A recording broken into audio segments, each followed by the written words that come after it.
রাঙ্গামাটির ছোট শহরে থাকতেন গল্পের জাদুকরী বলে পরিচিত এক দাদি। তার কাছে ছিল একটি সোনার কলম, যেটি দিয়ে লেখা যে কোনো কথাই সত্যি হয়ে যেত। দাদি কলমটি খুব যত্নে লুকিয়ে রাখতেন, কারণ ভুল ব্যবহার করলে বিপদও হতে পারে। একদিন দাদির নাতনি নীরা ভুলে খোলা বাক্স দেখে কলমটি হাতে নেয়। কলম ছুঁতেই সে অনুভব করল অদ্ভুত উষ্ণতা। ঠিক তখনই দাদি এসে জানালেন, এটা জাদুর কলম। নীরা সাবধানে একটি লাইন লিখল। আকাশে এক সুন্দর রামধনু জ্বলল। মুহূর্তের মধ্যেই বৃষ্টির আকাশে সত্যি রামধনু ফুটে উঠল। সেই রাতে এক রহস্যময় ছায়া মূর্তি কলম দখল করতে এলো। দাদি ও নীরা মিলে লিখল, ছায়াটি নিজের জগতে ফিরে গেল। আলো ঝলসে উঠল আর ছায়া মিলিয়ে গেল।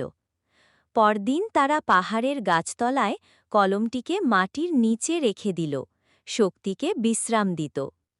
এরকম নতুন নতুন ভিডিও পেতে লাইক এবং সাবস্ক্রাইব করুন।